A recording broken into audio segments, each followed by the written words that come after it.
땅의 모든 사람들은 인류가 시작된 이후 지금까지 어쩌면 이 땅에 종말이 올 때까지 한결같은 소망, 소원을 모든 사람들은 똑같이 가지고 있습니다. 어떤 소망이 있습니까? 어떤 소원을 가지고 있습니까? 건강하게 태어나서 건강하게 이 땅에 살다가 건강하게 떠나는 것이, 건강의 축복을 모든 사람은 소원하고 있습니다. 그리고 이 땅에서 사는 동안에 경제적으로 어려움이 없고 늘 풍성하게 남들을 도와주며 항상 남에게 꾸임받지 않는 이러한 물질의 풍요함을 가지기를 소원합니다. 그리고 서라의 자녀들, 평생 이 아이들을 바라볼 때마다 흐뭇하고 늘 행복해하는 이러한 부모가 되기를 한결같이 소원하고 있습니다. 그리고 또 한 가지는 이 땅에서 상처 없이 살아가기를 원합니다. 하나님께서 총체적으로 하시는 말씀이 있습니다. 에덴 동산에서 사람을 6일째 날 지으시고 가장 먼저 선포하신 말씀이 바로 창세기 1장 28절에 하시는 복을 주어 가라사대 생육하고 번성하고 충만하고 정복하고 다스리라. 오늘 이것을 가리켜 오복이라고 그렇게 부릅니다. 첫 번째 강조하는 말씀이 생육하라 하셨습니다. 한자의 복이 되면 날생 기를 육자를 사용하고 있습니다. 이 말씀이 바로 어떤 것이냐면 가장 먼저 하나님께서 선포하신 이 복은 건강의 축복입니다. 마음도 건강하고 육신도 건강한, 태어나면서부터 이 땅에서 건강하게 살아가는 것이 하나님의 축복이었습니다. 그리고 번성하라 하셨습니다. 끝없이 5대양 6대주 전 세계를 향해서 뻗어나가는 자손의 가문의 축복이 있을 것입니다. 그리고 경영하시는 모든 일들이 번성해야 합니다. 세 번째 충만은 외적인 것이 아닌 내적인 것입니다. 예를 들면 환경이 충만하다, 말이 어휘가 맞지 않습니다. 내 마음속에 행복이 충만하고 기쁨이 충만하고 그리고 감사가 충만하며 늘 은혜가 충만한, 오늘 이 내적인 축복을 말씀하고 있습니다. 그리고 정복하라 하셨습니다. 우리 일상생활에서 우리는 정복하지 못하고 있습니다. 가난을 정복하지 못하고 있습니다. 질병도 정복하지 못하고 있습니다. 내가 오히려 질병의 노예가 되어 있습니다. 돈의 노예가 되어 있습니다. 내가 다스리질 못하고 있습니다. 정복하지 못하고 있습니다. 분명 하나님의 복은 세상을 정복하고 모든 것을 지배하라 하셨는데 오히려 거꾸로 가는 인생이 되어서 늘 환경에 끌려다니고 있습니다. 그런데 총체적인 이 5가지를 말씀하시면서 가장 먼저 하신 말씀이 복이라는 말씀을 사용하고 있습니다. 우리는 흔히들 이 복하면 한글에 나타난 이 복에 더 이상의 어떤 의미를 찾을 수가 없습니다. 참고로 말씀드리면 구약 성경은 원문이 히브리어로 되어 있습니다. 그리고 신약 성경은 헬라어로 원문이 기록되었습니다. 가장 정확하게 우리가 볼 수 있는 것은 원문을 보아야 합니다. 번역된 것은 계속해서 번역을 거듭하다 보면 본래 하나님이 말씀하셨던 의도가 전혀 엉뚱한 방향으로 해석될 수가 있기 때문입니다. 히브리어 원문에는 창세기 1장 28절에 복을 주어 하시는 말씀이 생육, 번성, 충만, 정복, 다스리는 이 복이 히브리어는 바라크입니다. 바라크를 하셔야 됩니다. 이 바라크의 의미가 어떤 것이냐면 엎드리다, 절하다, 무릎 꿇다입니다. 무엇을 말씀하는지 아십니까? 예배입니다. 하나님 앞에 예배를 드릴 때에 5가지 축복이 주어지는 것입니다. 그래서 하라고 말씀하셨습니다. 생육하라, 번성하라, 그리고 충만하라, 정복하라, 다스리라. 이것이 가장 총체적인 것은 너는 내 앞에 무릎 꿇어라, 엎드려라, 절하라. 이것은 예배를 의미합니다. 신앙생활에서 기독교 신앙은 가장 중심이 무엇이냐면 제단이었습니다. 구약에는, 신약에는 예배입니다. 항상 예배 중심으로 선교를 하게 되고 예배 중심으로 봉사가 있고 예배 중심으로 믿음이 자랍니다. 이 예배는 결정적인 하나님께 영광을 돌리는 자리이기 때문입니다. 지난주에 이어서 창세기 35장 1절 말씀을 계속하겠습니다. 지난주에는 환난을 만났던 야곱 가정에 이 자식들 문제 때문에 위기 가운데 있었습니다. 사방에서 야곱의 가정을 몰살을 시키기 위해서 달려드는 어쩌면 수천의 사람들이 있었는지 모릅니다. 이 아들들의 잘못으로 인해서 야곱의 가정에는 일생일대에 가장 큰 위기를 만났습니다. 우리 지금까지 살아오신 동안에 어떤 위기를 만나셨습니까? 오늘 그 문제가 해결받는 시간입니다. 하나님께서 어찌할 바를 모르고 있는 야곱에게 도망갈 수도 없었습니다. 사방에서 모여들었습니다. 이때에 하나님 음성이 들려왔습니다. 이 말씀이 창세기 35장 1절에 야곱아 일어나 베델로 올라가서, 지난주에는 베델과 올라가서 이 히브리어 원어의 의미를 우리는 살펴보았습니다. 오늘은 거기에서 하나님께, 누구에게? 하나님께 제단을 쌓으라. 쌓으라는 이 의미 하나를 오늘 여러분에게 소개합니다. 제단 쌓으라는 말은 예배를 드리라는 자리입니다. 이해가 되지 않습니다. 현실적으로 얘기를 하면 지금 야곱은 풍전등화와 같습니다. 자칫하면 가정이 지금 완전히 몰살을 당하게 생긴 이런 급박한 환경이 있는데, 지금 우리로 얘기한다면 지금 내 가정에 발등이 불이 떠져서 지금 비상사태입니다. 어찌할 바를 모르고 있는데 하나님께서 하시는 말씀이, 베델은 하나님의 집입니다. 너 하나님 집에 와서, 오늘날 교회로 와서 예배 드리라. 이 상황이 전혀 맞지 않는 말씀을 하고 있습니다. 왜 그럴까요? 하나님께서 이렇게 말씀합니다. 너 생각이 다르고 내 생각이 다르다, 그렇게 말씀하셨습니다. 야곱이 만난 이 문제는 야곱 너 자신이 해결할 수 있는 문제가 아니다는 것입니다. 야곱은 하나님의 말씀을 듣고 베델로 올라가게 됩니다. 올라가는 도중에 성경 말씀은 이렇게 기록하고 있습니다. 창세기 35장 5절 말씀에 보게 되면 여호와께서 사면고를 크게 두려워하게 하신 거로 야곱 아들들을 추격하는 자가 없었더라, 이렇게 말씀합니다. 아들들입니다. 자식들한테 쫓아오는 문제가 없습니다. 야곱 아버지가 가족들을 이끌고 베델로 갔습니다. 오늘 이 사건은 뭘 말씀합니까? 야곱 일행을 누구 한 사람도 털 것만큼도 해칠 수가 없고 건드릴 수가 없고 가까이 올 수가 없습니다. 누가 막습니까? 하나님께서 막습니다. 어떻게 막습니까? 사면 고을은 동서남북을 다 막아내버립니다. 이 자식들한테 환난이 오지 않는다는 것입니다. 부모님의 철저한 예배 신앙이 될 때에 하나님은 이 자식들을 책임지십니다. 그것이 바로 창세기 35장 1절에 말씀하고 있는 내용입니다. 여기에서 제단을 쌓으라는 이 쌓으라, 이 히브리어 원어는 두 가지 원어를 가지고 있습니다. 아사라는 원어와 그리고 와아세라는 와아세, 이러한 히브리어 원어를 사용하고 있습니다. 어떤 의미를 가지고 있을까요? 이 속에는 원어 속에 감춰져 있는 똑같은 아사와 와아세라는 같은 단어가 성경 곳곳의 구약에 마치 보석처럼 박혀있는 내용들이 있습니다. 제단을 쌓을 때 예배를 드리는 오늘 이 현장에 이 축복이 주어진다는 것입니다. 영상 예배를 드리고 있고 현장 예배를 드리는 사랑하는 성도 여러분, 가장 중요한 기독교 신앙의 본질이 회복되는 것은 예배입니다. 예배 중심으로 모든 것이 이루어진다는 사실을 우리는 기억해야 합니다.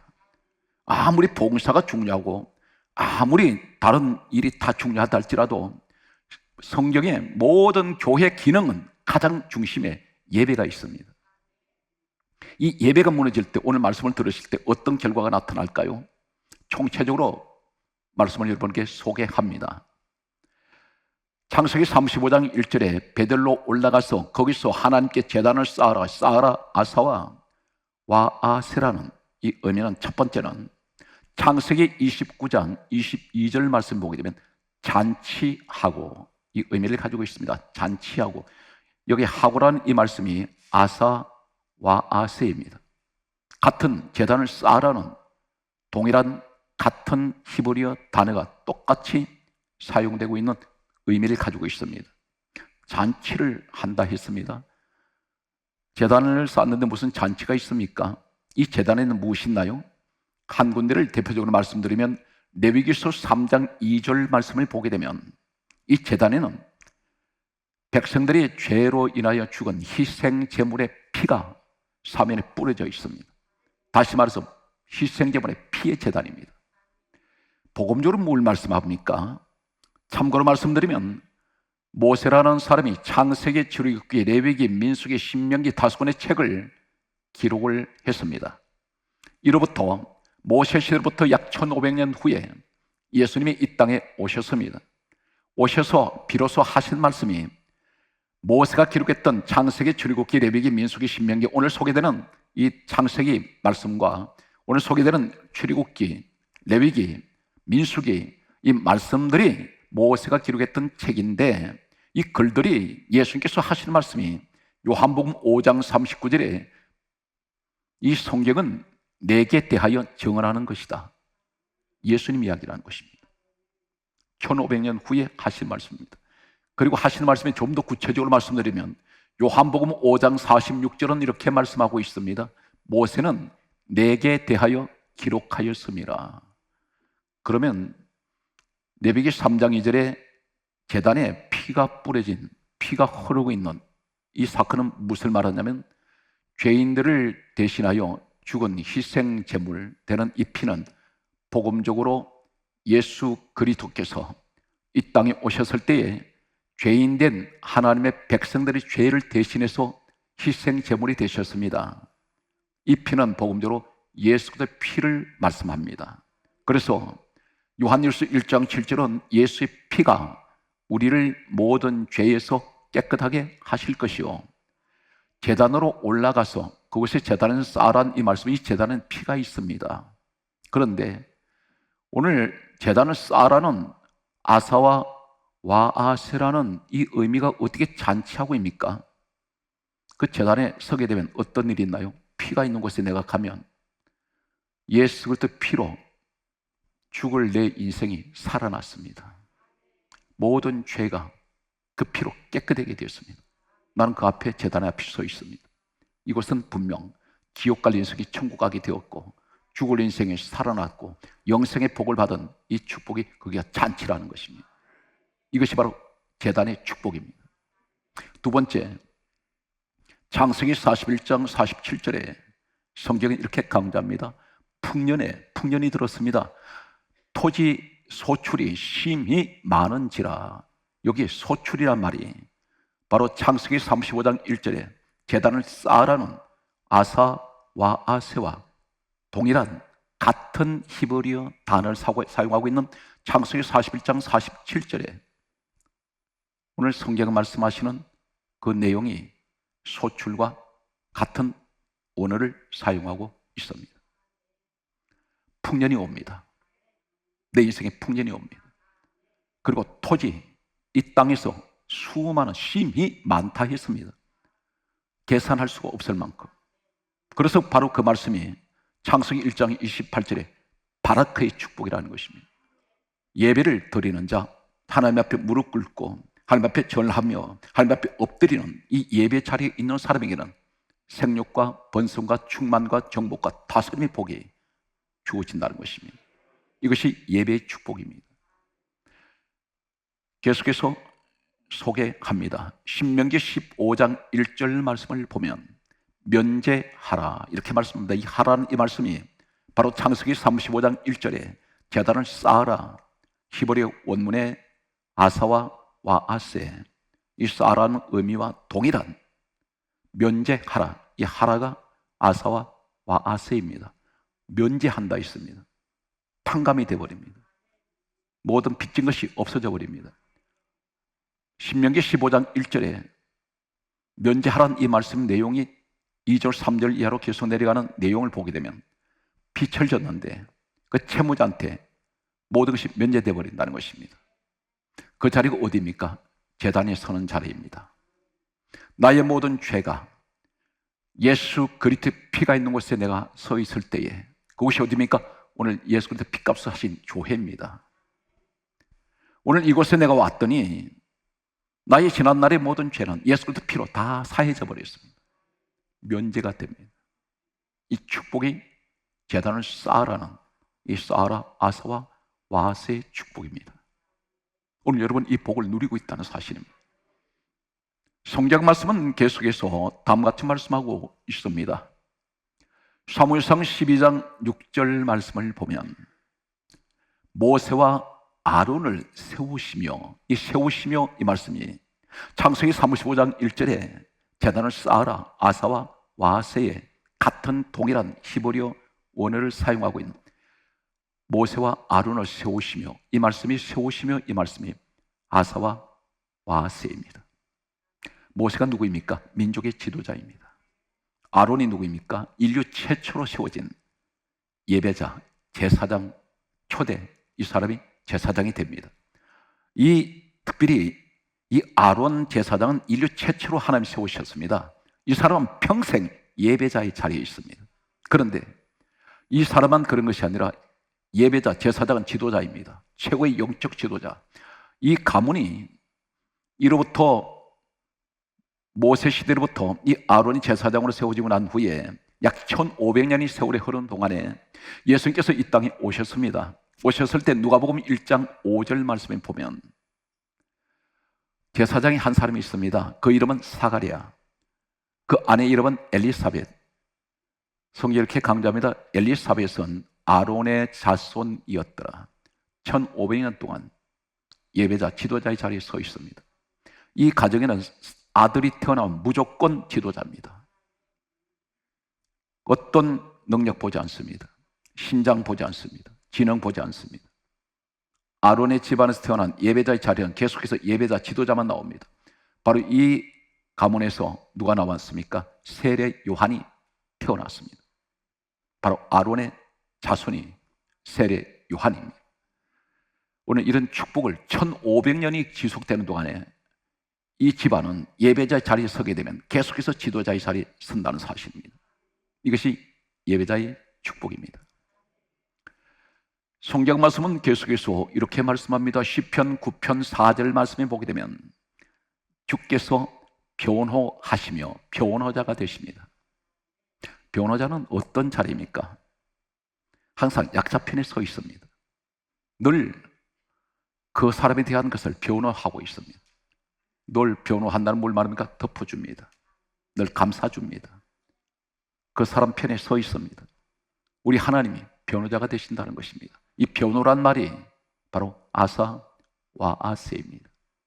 제단을 쌓으며 예배 자리에 섰더니 하나님이 나의 허물 다 가리세요. 예수님께서 나를 변호하십니다. 그래서 그분은 십자가에서 죽으셨습니다. 누구 때문에 죽었습니까? 나 같은 죄인을 살리시려고 죽으셨습니다. 성경 말씀은 계속해서 이렇게 기록하고 있습니다. 시편 103편 10절 말씀을 보면 다음과 같이 말씀하고 있습니다. 우리 죄를 따라 우리 죄를 처벌하지 아니하신다, 이렇게 말씀합니다. 처벌이란 말이 아사와 와세입니다. 제단을 쌓은 이 축복이 뭘 말합니까? 내가 죄를 지어서 처벌을 받아야 되는데 이 처벌이란 같은 제단을 쌓으며 같은 동일한 히브리어 원어를 사용하시는 것은 이 의미 속에는 무엇을 말씀합니까? 너희 죄는 제단을 쌓는 자에게는, 희생제물의 피가 있는 곳에 와 있는 자에게는 처벌이 없습니다. 처벌하지 않습니다. 심판이 없습니다. 그래서 성경 강조합니다. 로마서 8장 1절에 예수 그리스도 아닌 사람은 정죄함이 없습니다. 아무도 그를 저주할 수가 없어요. 예수님의 모든 저주를 다 짊어지셨기 때문에. 그래서 우리를 가리켜 요한복음 1장 12절에 영접하는 자, 곧 그 이름을 믿는 자에게는 하나님 자녀되는 권세가 주어졌습니다. 여러분, 하나님 자녀입니다. 이 신분이 주어졌습니다. 성경 말씀은 계속해서 다음 같은 말씀을 하고 있습니다. 전도서 11장 5절 말씀에 보게 되면 만사를 성취하시는 하나님, 이 성취란 말이 오늘 창세기 35장 1절에 제단을 쌓으며 아사와 와세.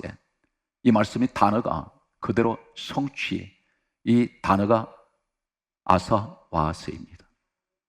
하나님이 성취하게 하십니다. 꿈을 가지고 계십니까? 그 꿈을 이루시기 원하십니까? 내가 노력을 합니다. 그런데 노력하는데 나에게는 한계가 있습니다. 그 한계점을 뛰어넘어가는 분이 누구세요? 우리 하나님이세요. 그래서 성경이 이렇게 말씀합니다. 믿는 자에게는 능치 못할 리 없으며.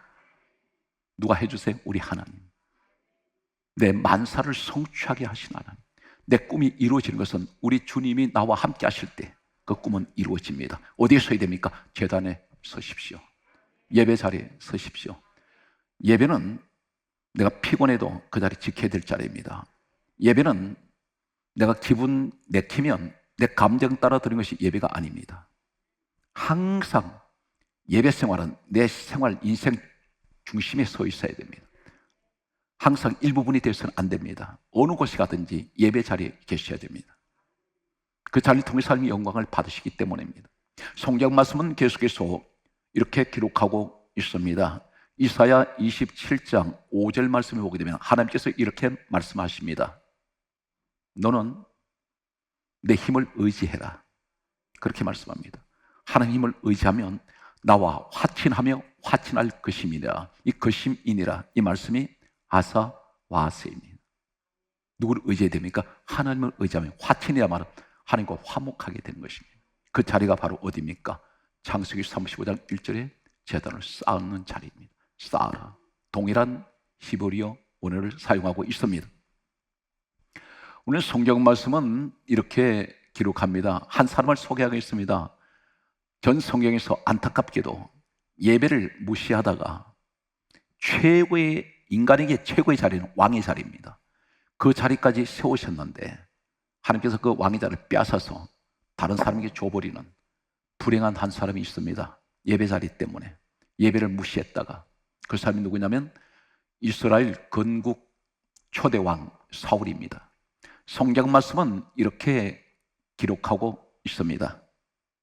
사무엘상 14장 35절 말씀에 보면 다음과 같이 말씀하고 있습니다. 사울 왕이 처음 쌓은 제단이었더라. 이렇게 기록하고 있습니다. 여기 성경 한 개 놓치지 않은 것은 처음 쌓은 단이라고 말씀하고 있습니다. 이 내용을 왜 기록하고 있을까요? 참고로 말씀드리면 사울이라는 왕은 왕이 될 수 없는 사람이었습니다. 자신의 집에 평민 이 청년이 아버지 집에 암나기가 집을 나가버렸습니다. 이 암나기 차도로 다니다가 하나님 이 사람을 지명하셔서 일약 상상 못하는 왕의 자리에 세웠습니다. 그런데 왕이 되었을 때가 역사는 이렇게 기록합니다. 그 연대가 BC 1040년으로 알려지고 있습니다. 그런데 오늘 사무엘상 14장 35절에 처음 쌓은 단이었더라. 이 시기가 언제였냐면 역사의 기록을 보게 되면 약 BC 1030년경이었습니다. 왕이 되고 난 후에 약 10년이 흘렀습니다. 10년 동안에 하나님 앞에 단을 한 번도 안 쌓았다는 것입니다. 그래서 성경은 처음 쌓은 단이었더라. 이렇게 기록하고 있습니다. 이 사람이 왜 이렇게 했습니까? 하나님께서 엄청난 상상 못하는 이 축복을 부어주셨을 때 교만해져 버렸습니다. 예배를 무시합니다. 왕이기 때문에 눈에 보이는 것이 없습니다. 여러분 참 조심하셔야 됩니다. 뭘 조심해야 되냐면 잘 될 때 조심하십시오. 그래서 바울은 늘 자신을 고백합니다. 나는 내 몸을 쳐서 나는 복종케 합니다. 여러분 잘 될 때 너무 교만해지고 자신만만하게 하다가는 예배를 무시해버립니다. 어려울 때는 그렇게 예배 잘 드리는 사람이 잘 될 때 예배를 무시하고 몸이 아플 때 하나님을 매달리는 사람이 건강이 회복될 때 점점점 하나님께 멀어질 때 하나님께서는 지켜보십니다. 몇 년을 이 사울 왕이 지켜보시냐면 10년을 지켜보셨습니다. 이 사람이 예배를 무시했을 때 사무엘상 14장 35절에 하나님께 처음 산 단이었더라. 이때 이 사람은 자신에게 긴급한 일이 찾아왔습니다. 위급합니다. 너무 위급하니까 하나님께 예배를 드렸습니다. 우리 가운데 그렇습니다. 문제 생기면 하나님 앞에 매달리는 사람들이 있습니다. 평소에는 매달리지 않다가. 그런데 이때 하나님 앞에 기도를 합니다. 성경 강조합니다. 사무엘상 14장 37절에 하나님이 대답지 아니하시는지라. 응답이 없습니다. 여기서 순서가 무엇입니까? 예배를 무시할 때 기도는 응답이 안 됩니다. 그 동일한 사건이 시대는 다릅니다. 사람도 다릅니다. 열왕상 18장 30절에 보게 되면 엘리야가 3년 6개월 동안 비가 내리지 않던 이스라엘 민족에 비를 내릴 때 무조건 기도했습니까? 아닙니다. 우린 기도만 생각하는데 그렇지가 않고 성경이 이렇게 강조합니다. 너희는 내게로 가까이 오라. 무너진 여호와의 단을 수축하라. 단이 무너진 것 다시 세우라는 것입니다. 그리고 기도 들어갈 때 하나님이 하늘에서 비를 내립니다. 이 순서를 우리는 뒤바꿀 수가 없어요. 하나님 앞에 예배가 없는 기도는 응답하지 않습니다. 반드시 전제가 예배가 있고 그리고 그 자리에서 기도할 때에 하나님께서 응답을 하셨습니다. 오늘 성경 말씀은 이렇게 기록하고 있습니다. 사무엘상 15장 11절에 보게 되면 하나님께서 후회를 하십니다. 이렇게 하나님께서 하는 마음을 성경이 이렇게 기록하고 있습니다. 내가 사울을 세워서 왕 삼은 것을 후회하노라. 내가 볼 때 너 그렇게 하라고 내가 왕 세운 것 아닌데 너 왕 세워놨더니 예배마저 잊어버리고 내팽개치고 하나님이 관심이 없었습니다. 사무엘 종을 통해서 사울에게 다음과 같이 전달합니다. 성경 말씀은 이렇게 기록합니다. 사무엘상 15장 26절에 다음과 같이 말합니다. 왕이 여호와의 말씀을 버렸으므로, 말씀 버렸다는 것은 너는 예배를 드리라는 것을 너는 지키지 않았다는 것입니다. 왕의 말씀이 하나님의 말씀을 버렸으므로 여호와께서도 당신을 버려 왕이 되지 못하게 하리다. 그러면서 하는 말이 이렇게 말합니다. 당신에게는 왕의 자리를 빼앗아서 다른 사람에게 줄 것이라 했습니다. 여기서 심각한 한 가지 우리는 사실을 기억해야 되는 것은 하나님 지금 내게 내 가정에 주신 축복이 있었습니다. 그리고 누리고 살아왔습니다. 그런데 내가 하나님 앞에 온전한 예배를 사울왕같이 내가 급할 때만 예배를 드리는 이런 예배 신앙이 되었을 때 내가 가지고 있던 이 축복 전부 하나님이 주신 것인데 그분이 걷어버리세요. 걷어서 누구한테 줍니까? 다른 사람에게 줘버린다는 것입니다. 하늘로 가져가는 것이 아니라 바로 이 사울왕 옆에 누가 있었습니까? 다윗이 있었습니다. 상상 못하는 이 사람에게 왕권이 넘어가 버립니다. 우리는 자칫하면 하나님이 주신 것을 영광을 나타내지 않을 때 다른 사람한테 옮겨갈 수 있다는 것입니다. 뺏겨버릴 수가 있습니다. 시편 5편 7절에 이렇게 말씀합니다. 마지막 말씀이 결론이 되겠습니다. 따라하십시오. 주를 경외함으로 성전을 향하여 예배하리이다.